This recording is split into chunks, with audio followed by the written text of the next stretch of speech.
গাঁয়ের মেঠো পথ ধরে এক নবদম্পতি রাত্রিবেলা বেশ তাড়াহুড়ো করে হেঁটে চলেছে। চারপাশে জোর বৃষ্টির সাথে বেশ দমকা হাওয়া দিচ্ছে। বিদ্যুতের ঝলকানিতে এফোড় ওফোড় হয়ে যাচ্ছে গোটা গ্রাম। সব পশু পাখিরা নিজেদের আস্তানায় গুঁটিসুটি মেরে বসে আছে।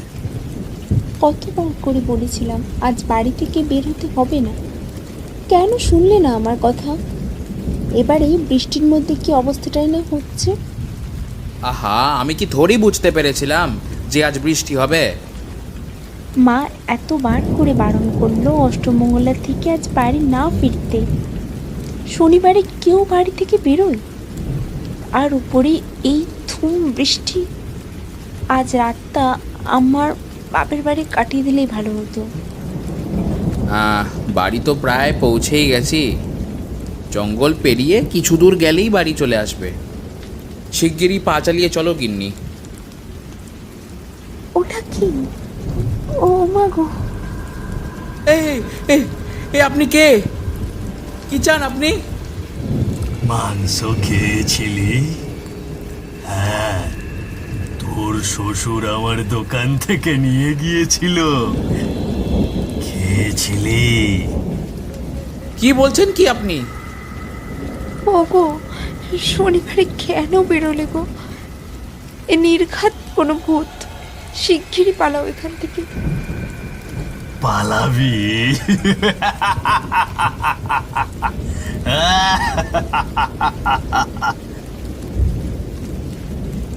রাত প্রায় 12টা বাজে। এমন সময়টা গ্রামে মাঝরাত বলেই ধরা হয়, কিন্তু গ্রামে এমন সময়ই জমজমাট হয়ে ওঠে রাতের বাজার। গ্রামগঞ্জের পরিচয় রাতের হাট বলে। এই রাতের হাটে সাধারণত ধান ব্যবসায়ী, মাছ ব্যবসায়ী সহ পাইকারি কাঁচা বাজার বসে। খুচরা ব্যবসায়ীরা এখান থেকে সরঞ্জামাদি কিনে নিয়ে যায় গ্রামের বড় বাজারে। ধান ব্যবসায়ী নবীন রোজকার মতো আজও ভ্যানে করে ধান নিয়ে যাচ্ছে রাতের হাটে।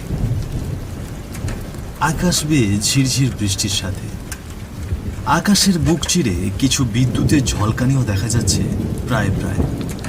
সব কিছুকে উপেক্ষা করে নবীন চলেছে রাতের হাটে। এই বৃষ্টির মরশুমটা এলেই না সব কেমন গন্ডগোল হয়ে যায়। এবছর ধান তো বেশ ভালোই হলো, কিন্তু কিন্তু কি আর করবো, বৃষ্টিটা এসে একেবারে বাজারটা খেয়ে নিল। আগে কত ভালো ভালো খদ্দের আসতো, এখন তো সেটা আসারও নাম নেই। দেখি গিয়ে আজ কোনো ভালো খদ্দের পাই কিনা। বিপত্তারিণী মাগো, দেখো আজ একখানা ভালো খদ্দের জুটিয়ে দিও মাগো। 2 টাকা হরির লুট দেবো মাগো বিপত্তারিণী। একখানা খদ্দের জুটিয়ে দিলে আজ আমায় আসা মাত্রই সব বেচা শেষ। 2 টাকা হরির লুট তোমার পাওনা আছে মাগো। আজ বাড়ি গিয়ে একটু শান্তিতে ঘুমোতে পারবো। আর সব ধান ভালো দামে বেচা হয়ে গেছে। তাই যাওয়ার সময় যদি পাই তো কিছুটা পাঁঠার মাংস নিয়ে যাব বাড়ি। এমনি কতদিন ধরে বলছিল খানিকটা পাঁঠার মাংস নিয়ে যেতে, আজ নিয়ে যাব আমি। আরে ওই তো একখানা মাংসের দোকান, দেখে তো মনে হচ্ছে কচি পাঁঠা। আহা, কতদিন কচি পাঁঠার ঝোল দিয়ে গরম গরম ভাত খাইনি। মনোমতো দাম পেলে 8 কিলো মাংস নিয়ে যাই বড়। ও দাদা, মাংস কত করে দিচ্ছ গো? ভালো মাংস তো? তাজা মাংস দাদা, আমার দোকানে কখনো খারাপ মাংস পাবেনই না। এ মাংস একবার খেলে সারা জীবন মনে থাকবে। 50 টাকা কিলো, আধা কিলোয় না হয় 20 দেবেন। দোকানদারের কথায় নবীন যেন আকাশ থেকে পড়ল। ঠিক শুনলো তো?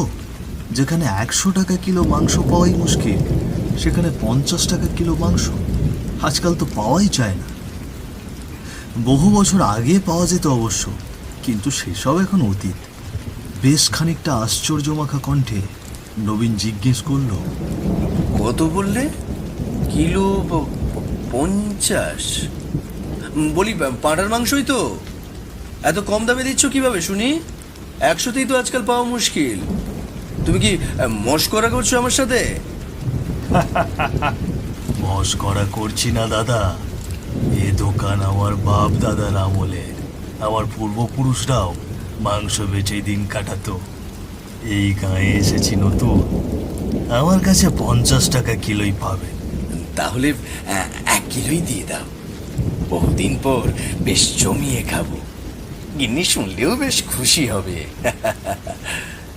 ধানটা বেশ ভালো টাকায় বিক্রি করা আর সাথে এত কম টাকায় মাংস কেনা, সব মিলিয়ে নবীনের দিনটা আজ বেশ ভালো ছিল। উদাস মন নিয়ে এলেও বেশ হাসি খুশি মন নিয়ে বাড়ি ফেরে নবীন। এই নাও মাংস। কি ব্যাপার গিন্নি, তুমি কি কোনো কারণে মন খারাপ করে আছো? তুমি তো কতদিন ধরে বলতে মাংস খাবে, তাই নিয়ে এলাম। এরকম উদাস হয়ে আছো কেন? না গো, আসলে আজ যে খবরটা শুনলাম না, তাতে আমার সব খুশি উধাও হয়ে গেছে গো। তুমি চিন্তা করবে ভেবে তোমাকে তখন জানাইনি। হরিদাস খুড়ো আর তার মেয়ে মালতী মারা গেছে গো। গত পরশু মিলন কাকাও শুনলাম নিখোঁজ হয়ে গেছে। কি সব হচ্ছে বলো তো? কি বলছো কি তুমি এসব গিন্নি? মিলন কাকা নিখোঁজ হয়ে গেছে আর হরিদাস খুড়ো মারা গেছে? কিন্তু কেমন করে হলো এসব? হ্যাঁ গো, কিছুদিন ধরে না এই গাঁয়ের মানুষেরা আচমকা উধাও হয়ে যাচ্ছে। কয়েকজনের মৃতদেহ খুঁজে পাওয়া যাচ্ছে। হরিদাস খুড়ো রাস্তায় গাড়ি অ্যাক্সিডেন্ট হয়েছিল শুনলাম। তার 2 দিন আগে পাত্রপক্ষ এসে দেখে গেল মেয়েটাকে। আর দেখো দেখো এর মধ্যেই বাবা মেয়ে দুজনেই চলে গেল ওপরে। মানুষের নিঃশ্বাসের বিশ্বাস নেই গো, মানুষের নিঃশ্বাসের বিশ্বাস নেই। ইস, আগে জানলে একবার দেখে আসতাম গিয়ে। হরিদাস খুড়ো কত কাছের মানুষ ছিল গো আমার বিপদে কত সাহায্য করেছিল। আজ রাতে ধান নিয়ে যাওয়ার সময় একবার না হয় ওদের বাড়ি ঘুরেই যাব। হরিদাস খুড়ো আর তার মেয়ে মালতীর মৃত্যুর খবর শুনে যেন পাতের মাংস পাতেই পড়ে রইল নবীনের। খাওয়ার রুচি হুট করেই চলে গেল। মনে মনে বেশ আঘাত পেল সে। আজও ধান নিয়ে হাটে যাওয়ার কথা তার। আজ নবীনের মনটা আকাশের চেহারার মতোই মলিন হয়ে আছে। একরাশ দুঃখ নিয়ে পা টিপে টিপে হেঁটে চলেছে সে। গন্তব্য রাতের বাজারে যাওয়া। তবে আজ যেন পা সামনের দিকে এগোতেই চাচ্ছে না। চারপাশটা কেমন যেন গুমোট হয়ে রয়েছে। নামমাত্র বৃষ্টি পড়ছে, কিন্তু কোনো বাতাস নেই। সাথে ভেজা এক করুণ বৃষ্টি। হুট করেই পিছন থেকে কিছু একটা এসে নবীনের পা চেপে ধরল। খেয়াল না করেই হোঁচট খেয়ে পড়ে যায় নবীন। আচমকা হওয়া ঘটনায় বেশ খানিকটা হতবাক হয়ে যায় সে। পিছন ঘুরে তাকিয়ে কাউকে না দেখে আরো বেশি অবাক হয়ে যায় নবীন। তার স্পষ্ট খেয়াল আছে কোনো কিছু একটা তার পা টেনে ধরেছিল। সে এতটাও অবচেতন ছিল না যে মনের ভুলে পড়ে যাবে। খানিকক্ষণ এদিক ওদিক তাকিয়েও কোনো কিছু দেখা পেল না। কে কে কে কে কে কে আছো এখানে? আমি কাউকে দেখতে পাচ্ছি না কেন। কে তুমি? সামনে এসো। কাউকে না পেয়ে যখনই উঠতে যাবে ঠিক তখনই পাশের প্রকাণ্ড গাছ থেকে আচমকা একটা ডাল ভেঙে পড়ে নবীনের মাথায়। বেশ জোরে আঘাত লাগে তার। আচমকা এতগুলো ঘটনায় বেশ হতচকিত হয়ে যায় সে। কপালের কোণায় খানিকটা কেটেও যায়।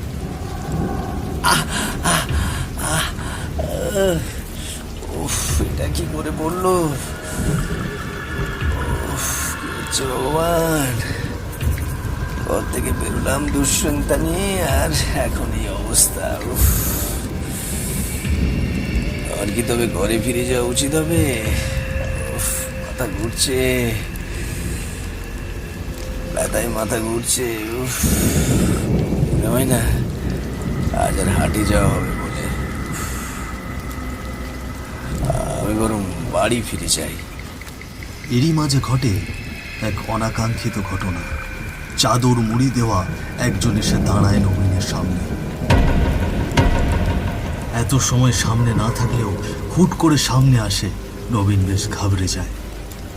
চারপাশে বৃষ্টির রেশ কিছুটা বেড়ে যাচ্ছে, তার সাথে সাথেই বেড়ে যাচ্ছে নবীনের হৃদস্পন্দন। এর আগে এমন অদ্ভুত পরিস্থিতির শিকার সে কখনোই হয়নি। কে কে কে কে কে কে কে আপনি? হুট করে কোত্থেকে এলেন? মাংস খেয়েছিলেন দাদা? কি মাংস? মানে? কাল যে দোকান থেকে মাংস নিয়ে গেলেন সেটা খেয়েছিলেন? হ্যাঁ, কিন্তু আপনি ও হ্যাঁ, মনে পড়েছে। আপনি তো দোকানদার ছিলেন।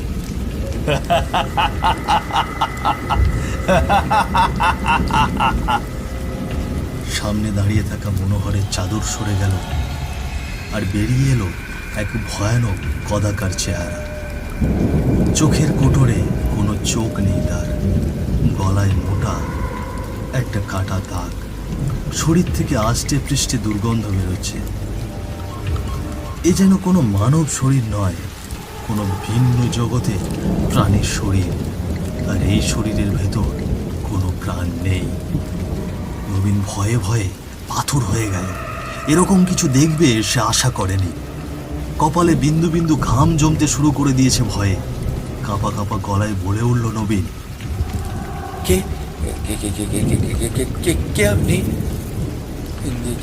কি চান আমার কাছে? মাংস মাংস খেয়েছিলেন দাদা? আমি এই গায়ের মাংস বিক্রেতা মনোহর। 25 বছর আগে আমি মাংস বিক্রি করতাম। মনোহরের কথায় কিছুটা মনে পড়তে থাকে নবীনের। 25 বছর আগে মনোহর নামে এক মাংস ব্যবসায়ী ছিল। ছোটবেলায় বাবার হাত ধরে আসার সময় সব সময় নবীনের বাবা এই দোকান থেকে মাংস কিনত। নবীন এক পলক চেয়ে থাকে মনোহরের দিকে। মনোহর বলতে শুরু করে, কি হে মাংস ব্যাপারী, তুমি কি নিজের ভালো চাও না নাকি? তোমায় না বলেছি দোকান আমাকে দিয়ে দিতে? বললেই তো আর দোকান ছেড়ে দেওয়া যায় না। এই দোকান আমার বাপ দাদার আমল থেকে হয়ে আসছে। সবাই আমাকে মনোহর মাংস ব্যাপারী নামে চেনে। এই দোকান আমি কেন ছাড়বো? আপনার মাংস বেচতে হলে অন্য কোথাও গিয়ে বেচুন। কি তুই আমার সাথে গলা উঁচু করে কথা বলছিস? তুই কি জানিস না আমি কে? আপনি কে সেটা জেনে আমার কোনো লাভ নেই। ঘরে আমার অসুস্থ ভাই, ওর চিকিৎসার জন্য আমাকে মাংসের দোকানে মাংস বেচতেই হবে। আচ্ছা বেশ, আমিও দেখছি তুই এখানে কি করে মাংস বেচিস। এখন চললাম, তবে আবারও আসবো। কিরে ভাই, তোর শরীরটা এখন কেমন আছে? খাবার খেয়েছিলি? পুটির মাকে বলে গিয়েছিলাম তোকে যেন খাবার খাইয়ে যায়। হ্যাঁ রে দাদা, এসেছিল, আমাকে খাবার খাইয়ে গেছে। আমি তো আর নিজে থেকে উঠে খেতে পারবো না, একটা অকেজো মানুষ আমি। ও কথা বলিস না ভাই, কিছুদিন পর তুইও একা একাই খেতে পারবি। থাক দাদা, আর মিথ্যে আশা দিস না। 6 বছর হয়ে গেল বিছানায় পড়ে আছি, সব তোকে একা সামলাতে হয়। তাতে কি হয়েছে? আমাদের তো আর টাকার অভাব নেই। দিনে যা কামাই তাতে আমাদের দু ভাইয়ের দিব্যি চলে যায়। তুইও তাড়াতাড়ি সুস্থ হয়ে যাবি। কি রে বেটা, তুই আমার ভাইরে কি বলেছিস? তুই তোর মাংসের দোকান ওরে দিবি না? মোড়ল মশাই আপনি? হ্যাঁ, তুই যা শুরু করলি তাতে আমারই আসতে হলো। ভালোই ভালোই বলছি এখনো, আমার ভাইরে তো দোকানটা দিয়ে দে, নয়তো বিপদে পড়বি। আপনি কি আমাকে এখানে ধমকাতে এসেছেন মোড়ল মশাই? আমার পক্ষে দোকান ছাড়া সম্ভব নয়। তাই? তবে দেখ এবার আমি কি করি। এই, তোরা এটারে শেষ করে দে। এবার একে একে সব পরিষ্কার হতে শুরু করে নবীনের কাছে। গায়ের পরপর কিছু মানুষের মৃত্যু তাহলে এর সাথে যুক্ত আছে। মাংস বিক্রেতা মনোহরের আত্মা এত বছরেও শান্তি পায়নি। আমায় কিছু করো না দয়া করে। আমি তো কোনো অন্যায় করিনি, বলো। দয়া করে আমাকে ছেড়ে দাও। আমার কি দোষ ছিল? এখন আমি কাউকে ছাড়বো না। আমার ওই নিষ্পাপ ভাইকেও মেরে ফেলেছিল, তখন তো কেউ সাহায্য করতে আসেনি। এই গায়ের সকলেই জানতো আমাকে, আর আমার ভাইকে খুন করা হয়েছে, কিন্তু তারপরেও কেউ প্রতিবাদ করেনি মোড়লের বিরুদ্ধে গিয়ে। এই গায়ের কাউকে আমি ছাড়বো না। আজ তোর পালা।